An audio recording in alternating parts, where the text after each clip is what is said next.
I remember the exact moment I fell in love with Sean Casey. It was a Tuesday. Unremarkable in every way a Tuesday can be. I was sitting in the back corner of a coffee shop called Milo's, the kind of place that smells like burnt espresso and ambition, where laptop screens glow like little campfires and everyone pretends they're not watching everyone else. I had a stack of papers in front of me, red pen in hand, doing absolutely nothing useful because the chapter one was supposed to be editing had stopped making sense 3 hours ago, and then the door opened. He walked in like he owned the air around him. That sounds dramatic, I know. Trust me, I was the first person to roll my eyes at myself when I caught my own reaction. I was 23 years old, a published author with 2 modestly successful novels under my belt and a reputation for being emotionally unavailable. I did not fall for men who walked through doors like they owned the place.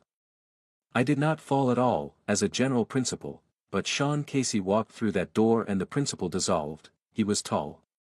Dark-haired. He had a jaw that looked like it had been carved by someone who took their work very seriously, and eyes the color of storm clouds right before everything breaks open. He was wearing a gray jacket over a plain white shirt, sleeves rolled up to his elbows in a way that suggested he'd started the day more formal and the day had won. He looked tired.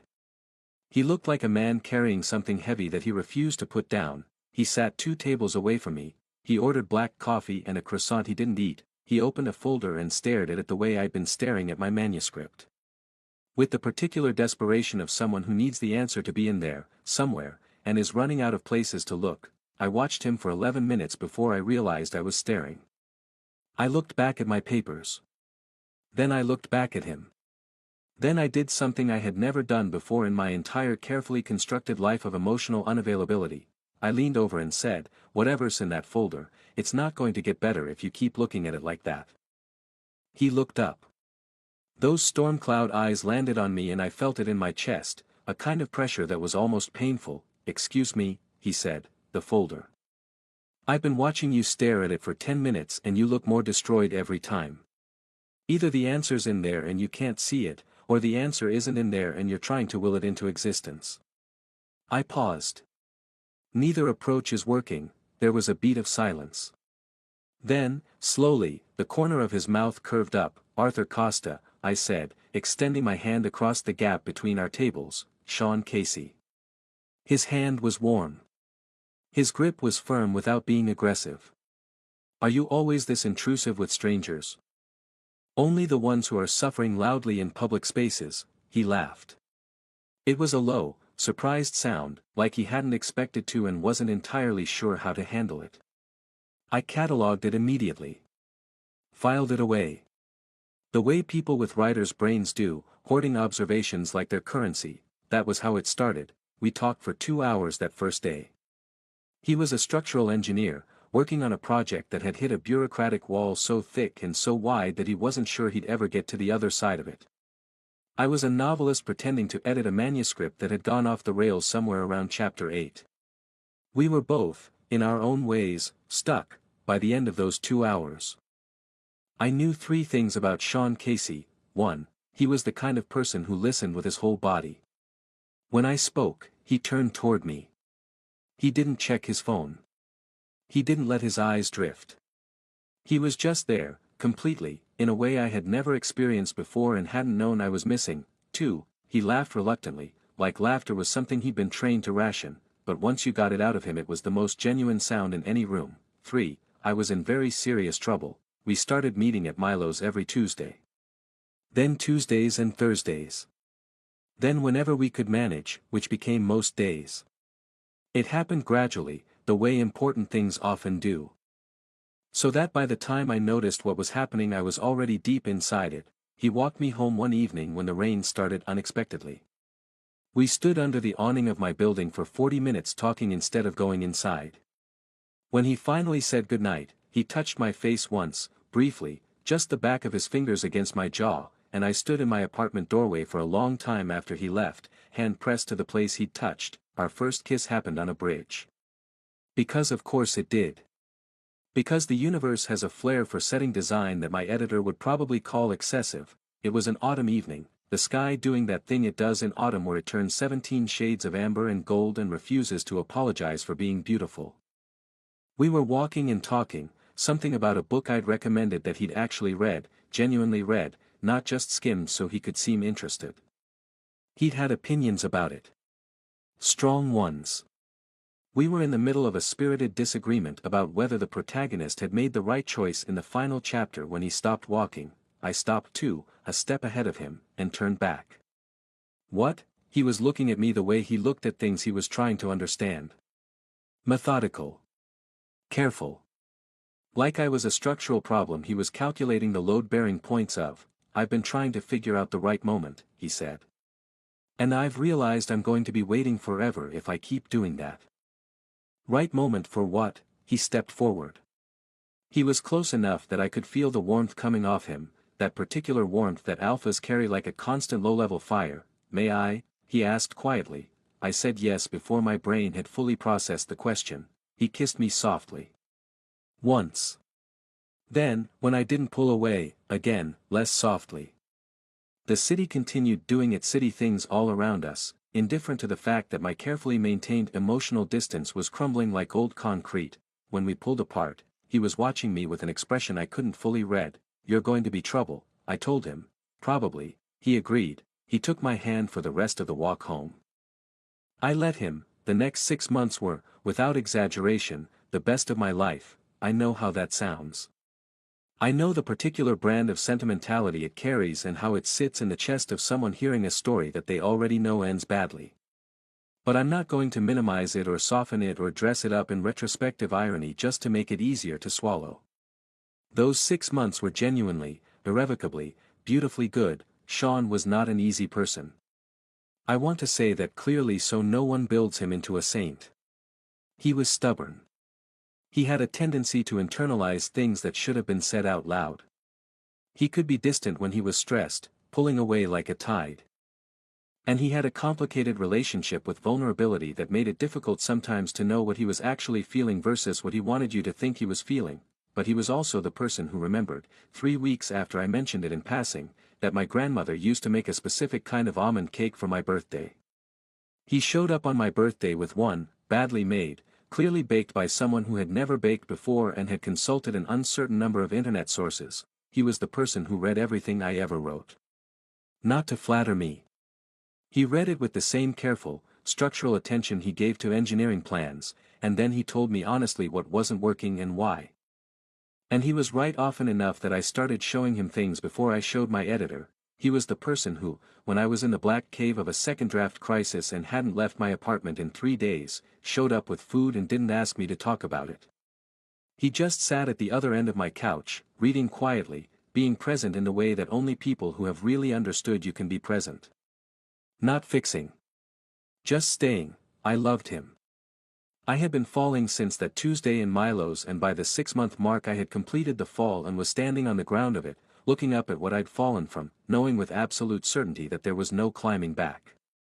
I told him on a Sunday morning. We were in bed, the specific gray softness of a morning with no obligations, and I'd been awake for a while watching him sleep. He opened his eyes and caught me watching. That's creepy, he said, voice thick with sleep. I love you, I said. The sleep cleared from his eyes. He looked at me for a moment. Then he reached out and pulled me closer and pressed his mouth to my hair. I love you too, he said. I've been trying to figure out how to say it for 3 weeks. You could have just said it. I was waiting for the right moment. Sean, I know. The complications began, as complications often do, quietly and without announcing themselves. I found out I was pregnant on a Wednesday morning in February. I was sitting on the bathroom floor, back against the tub, looking at 2 parallel lines on a test I had taken mostly to rule out the possibility. The lines were very clear. They did not suggest ambiguity. They said what they meant. My first emotion, if I'm being honest, was not what you might expect. It was wonder. There was something growing inside me that was partly me and partly Sean, and that fact, in that cold bathroom on that Wednesday morning, struck me as extraordinary. Not terrifying. Not catastrophic. Extraordinary. I called my doctor. I made an appointment. I sat with the information for 1 day, 2 days, 3, letting myself feel the weight and the wonder of it before I had to start figuring out what came next. What came next was telling Sean, I told him on a Friday evening. We were at his apartment, after dinner, and I waited until we were on his couch, comfortable, close. I had thought about how to say it. I had rehearsed several versions. In the end, I just said it, I'm pregnant. The silence that followed was not what I expected. I had prepared for surprise. I had prepared for a moment of stunned recalibration before he came back to me. I had even prepared, in the darkest corner of my preparation, for mixed feelings, for the complicated terrain of someone who wasn't expecting this and needed a moment to navigate. What I had not prepared for was the specific quality of that silence. It was cold. It was removed. It had a distance in it that I had never felt from him before and which landed against my chest like a physical impact. How long have you known? He asked. 3 days, and you waited 3 days to tell me. I need time too. He said it quietly. Without anger, which somehow made it worse. He said it like a door closing. Sean, I need to think. He stood up. I'm not saying anything right now that I might not mean. I need time to think. I looked up at him from the couch. I tried to read his face the way I always read his face and found that whatever was happening behind it was locked in a room I didn't have the key to. Okay, I said. Take the time you need, he nodded. He walked me to the door. He kissed me once, briefly, on the forehead. It felt like punctuation. The wrong kind, he called the next day. And the day after that. The conversations were brief and careful and felt like walking on glass. He was present but not close. There, but retreated to some internal distance I couldn't close. On the 10th day, he came to my apartment. I knew as soon as I opened the door. There is a particular look on someone's face when they have made a decision they know is going to hurt you and have been steeling themselves for it.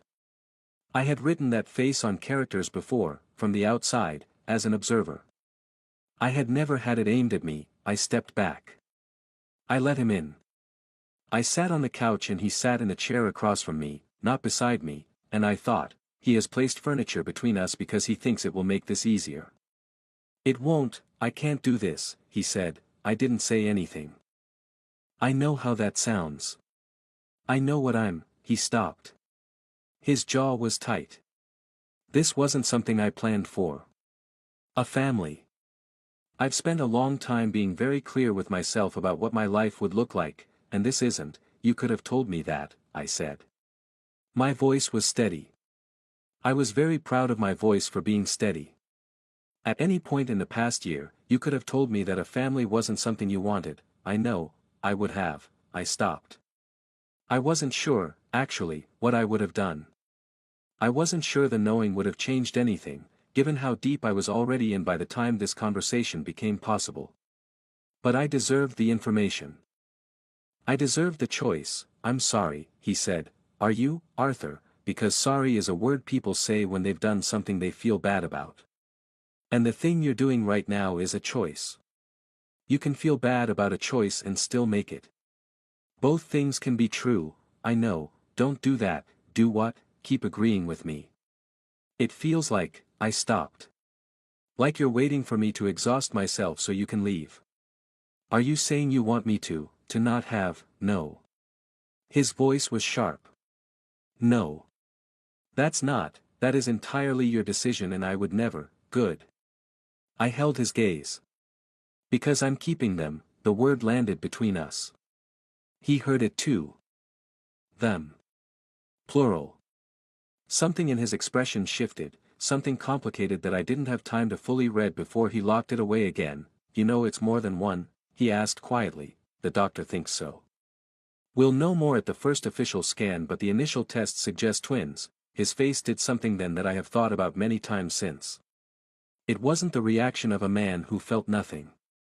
It was the reaction of a man who felt too much and was running from it, which is a different thing entirely, though it produces very similar outcomes. He stood up. I need you to understand, he said, that I am not equipped for this.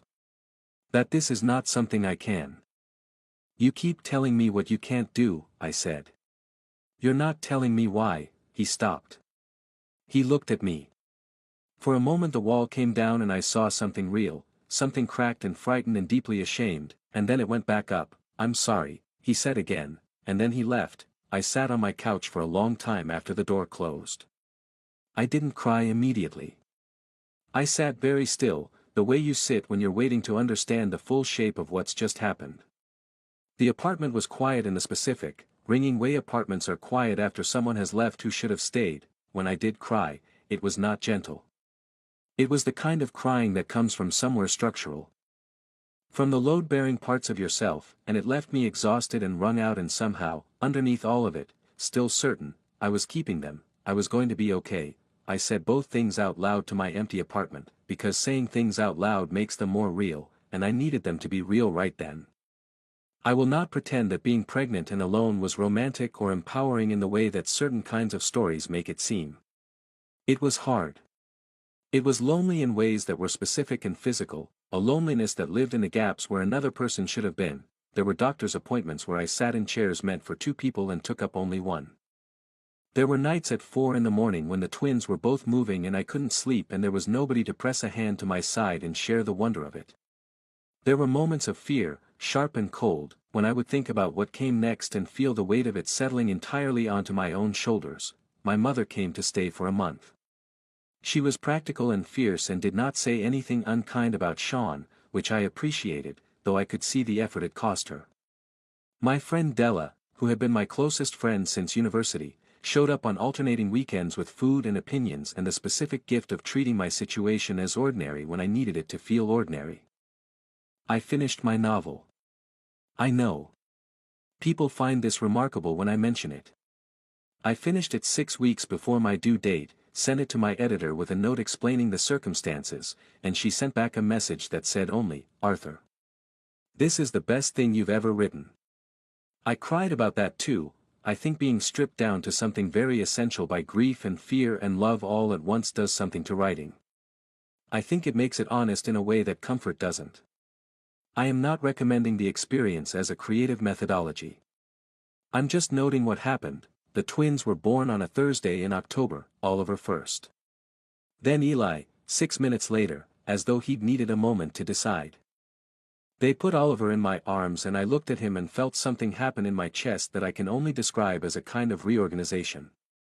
Like the furniture of yourself being moved to accommodate something new and essential that was always supposed to be there. Then Eli, smaller and louder, with a furious expression that suggested he had not agreed to the terms of his arrival. I held them both and I thought of Sean, because of course I did.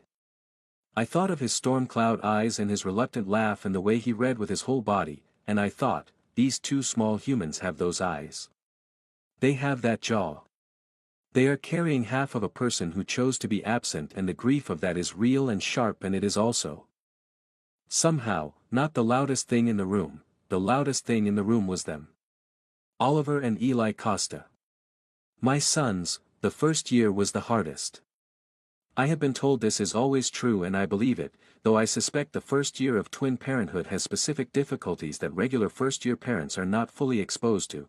There was a period of approximately 3 months where I slept in fragments of 90 minutes or less and lost the ability to form complex sentences. My editor called during this period to discuss cover options and I apparently responded at length to questions that hadn't been asked while falling asleep mid-sentence. She was very understanding. She also started emailing instead of calling. I had help. I want to be clear about that. My mother extended her visit. Della was there more than she wasn't. I hired a part-time helper when the advance from the new book came through, and the difference it made to my sanity was the difference between standing and drowning, but I was the one who was there at 4 in the morning when they both cried at once. I was the one who learned the difference between Oliver's hungry cry and his uncomfortable cry and his "I simply object to the situation" cry. I was the one who sat in the rocker in their room at 3 in the morning, one of them in each arm, too tired to think about anything except the weight of them and the warmth and the smallness of their hands. And I was the one who fell so deeply in love with them that the fear and the exhaustion became secondary. Not absent. Secondary. Oliver was curious about everything. Before he could walk, he observed. He tracked movement with those storm cloud eyes, cataloging the world with a seriousness that made adults around him laugh, this tiny person treating a ceiling fan with the focused attention of a scientist examining a specimen. When he started walking, he walked toward things. Always toward. He wanted to touch and understand and be closer to whatever interested him. Eli was different. Eli was noise and movement, a small person who seemed to generate more energy than physics should have allowed. Who laughed at everything, including his own laughter, who had strong and frequently expressed opinions about the acceptable conditions of his existence. He was fierce and warm and flung himself at the world with an enthusiasm that I found exhausting and magnificent in equal measure. They were different from each other in the way that twins sometimes are, distinct right down to some fundamental layer, and loving them was two different experiences that somehow occupied the same enormous space. I wrote through it. When they slept, when they were with my mother or Della or the helper, I wrote. It was the thing that kept me connected to something that was mine, distinctly and personally mine. In the midst of an existence that had become largely about meeting the needs of two very small people. My third novel came out when they were 8 months old and sold better than the first two combined. My fourth was already taking shape by the time they turned 1. I didn't think about Sean constantly. I want to be clear about that, because stories like this one can suggest a particular kind of sustained longing that is more cinematic than honest. There were weeks at a time where the demands of my life were so complete that he simply wasn't in the foreground. But he was there, somewhere. In the shape of my sons' faces. In the specific quality of certain silences. In the occasional night when the loneliness wasn't general but pointed. Aimed at something specific, the space where a particular person should have been, I did not reach out to him. He had made his choice. I respected it, even though it had broken something in me, because choices mean more when they cost something, and his choice had cost him his sons. That seemed like its own punishment, and I did not want to take it from him. If you are still watching, subscribe so you never miss a story like this. Now let's see what happens next. He showed up on a Saturday. Oliver and Eli had just turned 2. We had survived a birthday party that involved a significant quantity of cake, 2 extremely determined toddlers, my mother, Della, and Della's husband Marco. And a balloon incident that I have agreed with Della to never fully describe in any written or spoken medium. The apartment was in the specific state of aftermath. I was in the kitchen doing dishes in my most unflattering clothing, because sometimes after a day like that the only appropriate response is your oldest sweater and the dishes that nobody else does. The doorbell rang. I shouted, "Della, if you forgot something it can wait until tomorrow," because Della had the habit of circling back. The doorbell rang again. I dried my hands. I went to the door. I opened it. The first thing I registered was that he was different. Not enormously. Not the difference of years transforming someone into a stranger. He was recognizably Sean Casey, still tall, still that jaw, still the storm cloud eyes. But there was something changed in the set of him, something quieter and less armored, as though whatever had been holding him rigid at the center had shifted. He was looking at me with an expression that I had no reference point for, because I had never seen it on his face before. "Arthur," he said. I stood in my doorway in my old sweater with dish soap on my hands, and I looked at Sean Casey and I felt 18 different things simultaneously. "You need to explain yourself before you take another step," I said. "I know, I'm serious. I need you to explain what you are doing here before I decide whether to close this door." "I know." He held my gaze. "May I come in?" I thought about it. Genuinely thought about it, standing there in the wreckage of a birthday party, with my sons asleep in the next room and 2 years of managed survival behind me. I thought about what saying yes would mean and what saying no would mean, and what I owed myself and what, if anything, I owed him. I stepped back. I let him in. He stood in my living room and looked around at the evidence of a life I'd built without him. The low shelves crowded with board books and soft toys. The photograph on the wall, Oliver and Eli at 6 months, those wide storm cloud eyes looking at the camera with identical expressions of profound evaluation. The twin stroller folded by the door. The small pair of shoes beside it, 2 pairs, absurdly small. He looked at the shoes for a long time. "Tell me," I said. I sat on the couch. I didn't offer him a seat. From the beginning. Why? He sat anyway. Not beside me. In the chair. The same chair he'd sat in 2 years ago when he'd come to leave, and I wondered if he'd chosen it deliberately, if he understood the geometry of what he was doing. "My father left when I was 3, he said. I hadn't known that. In a year together I hadn't known that, He left because my mother was pregnant with my sister. He didn't want children, or he didn't want more than one, or he didn't want to be responsible for a family. Or, he paused. I've never fully understood the reason. He just left. And my mother raised me and my sister alone, and he stopped again. She was extraordinary at it. But I saw what it cost her. I saw what it takes to hold everything alone, and so you decided to do the same thing to me, I said. Because your father did it to your mother, he flinched. Not consciously, Sean, I know how it sounds like you had a fear that you turned into something you inflicted on someone else instead of dealing with it, yes. The word was quiet. Scraped. Yes. That is what I did. Silence. When did you figure that out? I asked, slowly. Over the first 6 months after I left. I thought I was protecting you, somehow. Some version of myself that believed that leaving was a kindness, that you were better without someone who might be his father. He looked at his hands. It took a long time to understand that I wasn't protecting anyone. I was just afraid. What changed? I started talking to someone. A therapist. He looked up. I should have done it years ago. I think I probably knew that and refused to, for reasons that also trace back to fear. The edge of something that wasn't quite a smile. I'm working on it, good. I held his gaze. That's good. For you. But I need you to understand something. Tell me, I rebuilt myself after you left.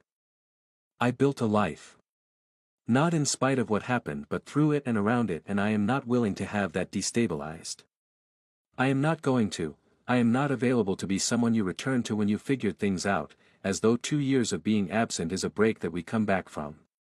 It doesn't work that way. I know, you keep saying you know, because I do. Then tell me what you actually want. Not what you're sorry for, not what you understand. What you want. He looked at me for a long moment. I want to know my sons, he said. I want to know Oliver and Eli. I want the chance to, not to replace what I lost. I know that's not possible, I know I cannot. He stopped. Collected himself. I want to be in their lives. Whatever that looks like. Whatever terms you set. I'm not here to make demands, and the question sat between us. I love you, he said quietly. I have loved you since that Tuesday at Milo's, and I never stopped. I don't say that because I expect it to change anything. I say it because you asked what I want, and that is part of the honest answer. But what I want and what I expect are different things, and I'm not here to ask you for what I want. I'm here to ask if there's a version of the future where I can do better. I looked at him. This person I had loved completely, who had broken something in me by leaving, who had cost me the specific loneliness of being alone in the moments that should have been shared. I looked at him and I felt the 18 things again, and underneath all of them I felt the thing that had always been there, the thing I had never fully been able to extinguish, which made me deeply irritated with myself, and also, underneath the irritation, something that might have been hope. Go home, I said. Come back Thursday. The boys wake up at 7 and they eat breakfast at 7:30. If you're going to know them, start at the beginning. His breath caught.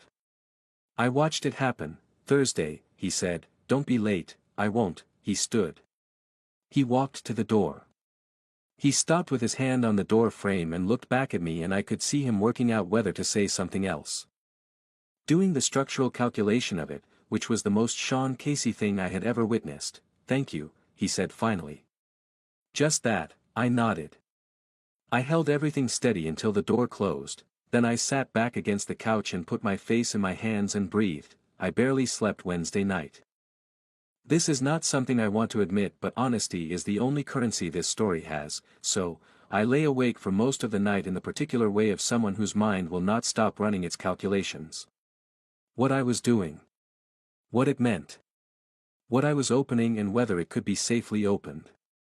Whether the version of Sean who had sat in my chair and spoken about his father and his fear and 2 years of slow understanding was the same person who had stood in my doorway 2 years ago and not quite met my eyes on his way out. People can change. I believe that. I am a person who writes about people changing, and I believe in it as a structural possibility of human beings. But belief and willingness are different things. And willingness and wisdom are different things still, and somewhere in the tangled hierarchy of those three things lay whatever I was doing by letting Thursday happen. At 6:45 I heard Eli first. He always woke first, as though he had somewhere to be and resented the time lost to sleep. Then Oliver, slower to surface, needing a moment. I went to them. I changed them and brought them out to the living room, and they ate breakfast with the focused intensity that toddlers apply to food they've decided to accept. The doorbell rang at exactly 7:30. I opened it. He had a paper bag and two small stuffed animals. A bear and a rabbit. He held them with the slightly uncertain air of someone who has prepared carefully for a situation they cannot fully predict and is now in the thick of it. "Come in," I said. He came in. Oliver and Eli were in the living room, still at the low table with the remains of breakfast. They looked up when Sean came in. Oliver first, because Oliver looked at everything, those evaluating eyes doing their work. Then Eli, who was never one to let anyone else get the first look at something new. Sean stopped. He looked at them. I watched his face in the moment he saw them clearly, not as an idea or a fact or a consequence of a decision, but as two actual small people eating cereal and looking back at him with his own eyes. Whatever wall he maintained against feeling things, it did not hold. I saw it happen, the specific loosening of a person whose defenses have encountered something they weren't built for. His face did something complex and unguarded, and he stood very still, like a person who has walked into a room that is far more important than any room they've been in before and is trying to behave accordingly. "Hi," he said softly. Eli regarded him with the frank assessment of a person who has opinions about strangers. Then he held up a piece of cereal in offering, which is the highest honor a toddler can bestow. Oliver slid off his chair. He walked across the room to Sean with the direct, purposeful movement that was entirely his own, stopped in front of him, and looked up. Sean crouched down. "Eye level, hi," Oliver said. He had 12 reliable words at this point and used them with considerable strategic precision. "Hi," Sean said again. His voice was doing something complicated. "I'm Sean." Oliver considered this. Then he pointed at the paper bag. Sean let out a sound that was somewhere between a laugh and something less composed. He opened the bag. He produced the bear. He held it out. Oliver took it. Examined it with the seriousness of an archaeologist with a significant find. Then he held it against his chest and walked back to the table. Eli had climbed down during this. He was already next to Sean, examining him without the pretense of subtlety. Sean produced the rabbit. Eli grabbed it, laughed at it, grabbed Sean's sleeve to show him something across the room that apparently also required comment. I leaned against the kitchen doorway and watched Sean Casey, who had been afraid, who had left, who had spent 2 years becoming someone who could come back, be dragged by my small fierce son to examine a toy train on the other side of the room. I felt something shift. Carefully. The way things shift when you're not quite ready to let them, but you've run out of reasons to hold them still. He came every week. Thursday mornings, without fail, and slowly extended to include Sunday afternoons when I offered them, which I did incrementally, watching to see whether the pattern would hold. It held. He was not immediately natural with them. That first month had a visible learning curve. The particular awkwardness of someone inserting themselves into an established system, learning the specific ecosystem of Oliver and Eli. He got things wrong. He offered food they didn't like. He misread Eli's tired signals as hungry ones. He was overly careful in a way that read to Oliver, who was perceptive about these things, as uncertainty, and Oliver responded to uncertainty by withdrawing, which made Sean more uncertain, a feedback loop that took several weeks to break, but he kept coming. And he paid attention. And slowly the learning curve flattened out and something else replaced the awkwardness, something quieter and more real. He started to understand Eli's frequency. That particular pitch and pace. He started to understand that Oliver needed time and consistency before he extended himself, and that patience was not passivity, it was presence, and that presence was what Oliver was waiting for. I watched it from a careful distance. I was not easy with him. I was not cold, but I was deliberate. I had walls that I had built for good reasons and I did not take them down, but I also did not add to them, and maybe that was its own kind of opening. We talked. Parallel to the visits, separate from them, in the evenings after the boys were asleep. Sometimes on my couch, sometimes on the back steps of my building where there was a small sad garden that I'd been improving and which was still mostly ambitious than successful. We talked about what had happened. Not repeatedly, not as a ritual of reproach, but as two people genuinely trying to understand how they had arrived at this particular point. He told me about his father. The full version, not the compressed one from that first evening. The way absence had shaped him in ways he hadn't understood until someone external had helped him map the terrain. The particular architecture of his fear, how it had been built from the belief, somewhere deep and irrational, that he was his father's son in the worst possible way, that whatever it was that made a man unable to stay was something he had inherited, and that by removing himself he was preventing the worst possible version of the story. The worst version of the story, I told him, is the one where you leave. I know that now, you knew it then too. Part of you did, yes, he said. And I chose the fear anyway. What made you choose differently? He was quiet for a moment. We were on the back steps, November settling around us, our breath making small clouds. He was looking at the sorry little garden and I was looking at the side of his face. I saw a photograph, he said finally. About 18 months after I left. Your author page on your publisher's website. They'd updated the photo. And you were holding Oliver and Eli, about 6 months old, and they had, he stopped. They had my eyes. And I looked at that photograph for about 3 hours. And then I called my therapist and said I think I need to talk about some things. I thought about that. The photograph. The 3 hours, it took another 6 months before I was ready to come, he said. Before I thought I had any right to. You didn't have a right, I said. Not automatically. Coming here wasn't about rights. It was about whether I decided to give you a chance. I know, but I'm glad you came. The words were out before I'd fully decided to say them. He turned to look at me. In the cold November dark his expression was very careful and very open at the same time. Arthur, don't, I said. Not yet. I'm not. I searched for the words. I need more time. But I wanted to say it. That I'm glad you came. That Oliver getting dragged you across the room to show you the train is. I stopped. Breathed. It's something good. It's a good thing. And you made it possible by coming back, he nodded. He looked back at the garden. The lavender isn't going to survive the winter, he said. I know. I'm going to replace it with something more sensible. I could help with that. If you wanted, maybe, I said.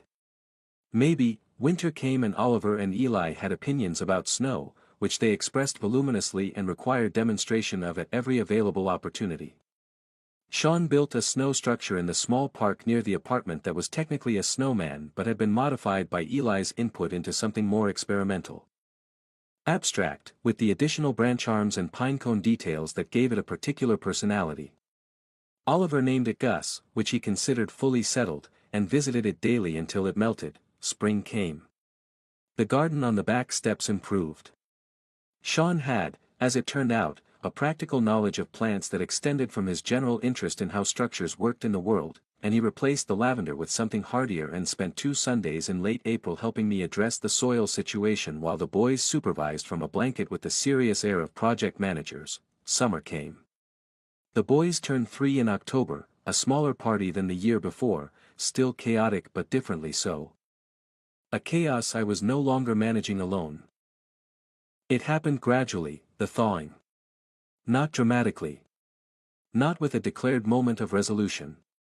It was the accumulation of a year of Thursdays and Sundays and evening conversations and small ordinary moments, the particular texture of Sean knowing how to make Oliver laugh, structural observations, delivered seriously, which Oliver found hilarious for reasons unique to Oliver, knowing to have the specific brand of juice box Eli preferred, knowing when I'd had a bad writing day before I said anything about it and arriving with takeaway from the Vietnamese place I liked. It was the night. In July when Eli had a fever and we both didn't sleep and sat on the floor of the boys' room taking turns and Sean read to them at 2 in the morning. Both boys half asleep against him, his voice doing its low quiet thing, and I sat against the wall watching and felt something that had been carefully held in reserve quietly step forward. it was the Thursday in August when Oliver climbed into Sean's lap unprompted and fell asleep there, and Sean sat completely still for 45 minutes so as not to wake him, catching my eye over Oliver's head with an expression of pure overwhelmed wonder. It was the evening Sean said, quietly and without preamble, "I want to tell you something and I don't want you to feel any pressure about it." We were on the couch. The boys were asleep. The apartment was in its evening quiet. "Tell me," I said, "I have loved you this entire time. Through the leaving and the coming back and the last year of being rebuilt into someone you might actually want. And I'm not telling you that because I expect it to change anything right now. I know where we are and I respect where we are. He paused. I got very good at not saying the things that mattered. I'm practicing saying them. Even when they're uncomfortable." I looked at him. This careful, complicated, formerly afraid person who had shown up every Thursday for a year and built something real out of the ruins of his absence. "I know," I said, "that's my line, I know. I'm taking it." The corner of his mouth moved. "I love you too," I said. We're not going back to what we were. I don't think we can do that and I don't think we should try. But something is different from what it was 6 months ago. Something is," I searched for the word. "Closer. We're closer. And I don't want to be afraid of that, I don't either, so we go slowly as you need, slower than that, probably, okay, and you don't hide things when you're afraid. If something is happening inside you that might affect this, you tell me. We don't repeat the patterns, I know." He paused. Caught himself. "Yes. I will. I am actively learning to say it out loud instead of disappearing into yourself." "Yes, good." I leaned my head back against the couch. "Stay for dinner." I was going to offer to cook. "Can you cook?" "I've been learning." "That could be a disaster, probably. But the kind I'd like to try." I smiled.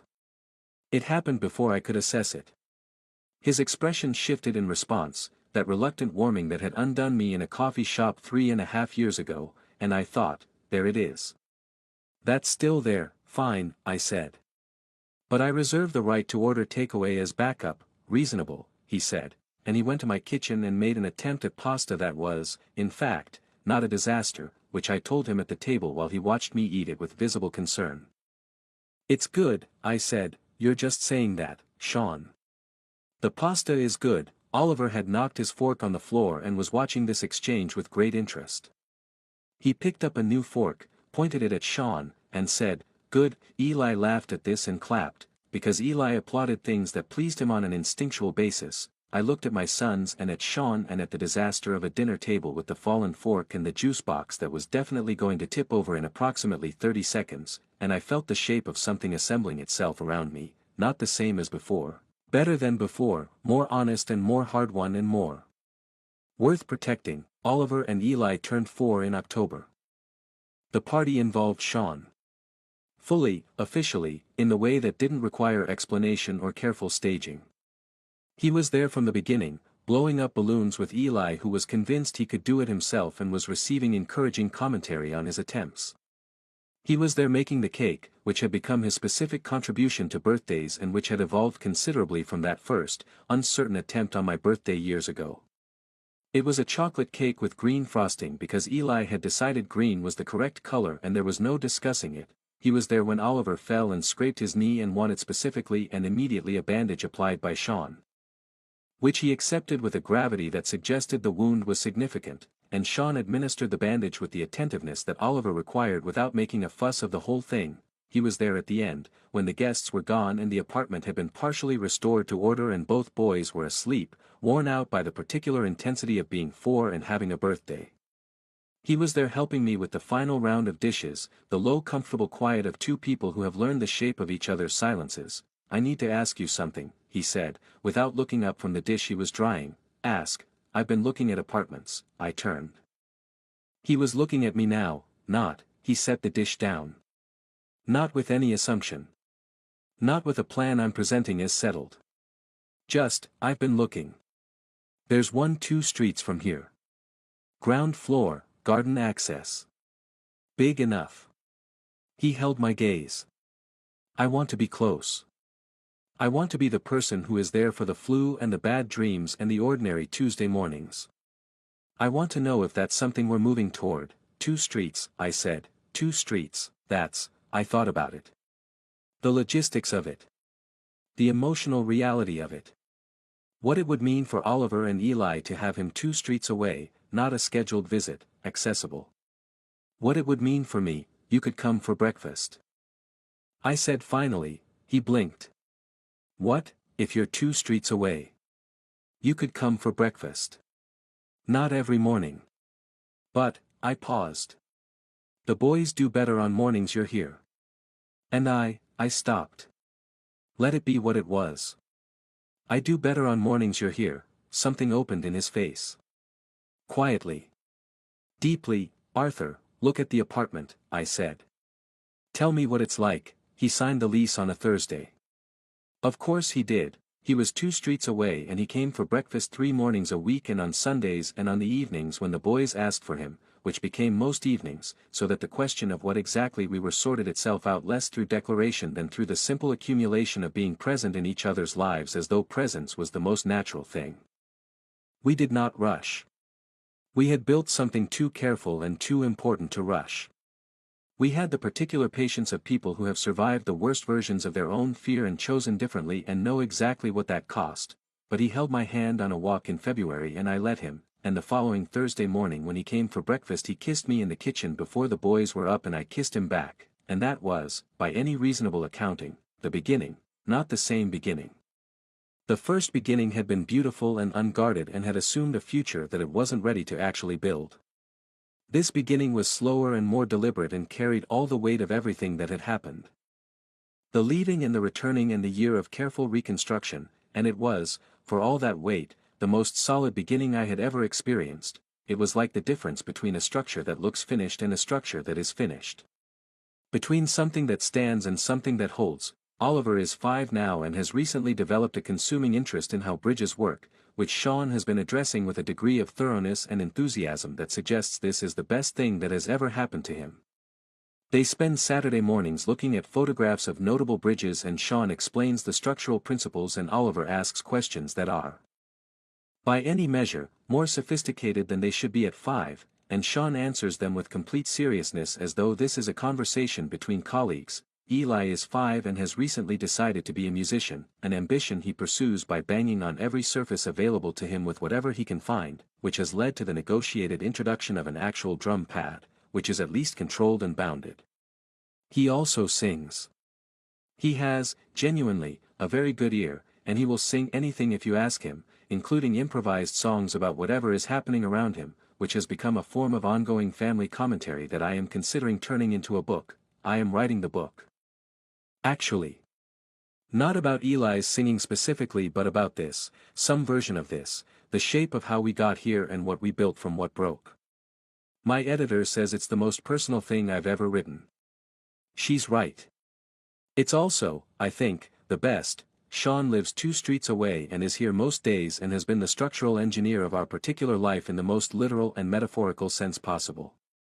He builds things that hold. He understands load-bearing points.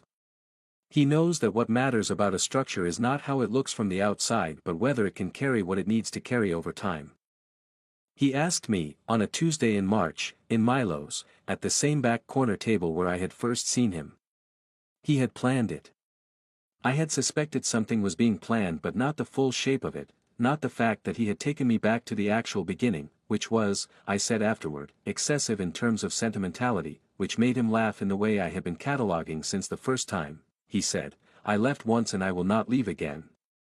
Not because I'm asking you to trust that without evidence, but because I've spent 2 years building the evidence and I intend to spend the rest of my life not giving you any reason to doubt it. I love you. I love Oliver and Eli. I want to build something that holds. Will you let me? I said yes. I have been saying yes, in various forms, for 2 years. The official version just had a ring attached to it. Oliver, when we told him, examined the ring with the evaluative attention he gives everything and asked whether Sean's apartment would have different furniture now or the same furniture. We told him we hadn't decided yet.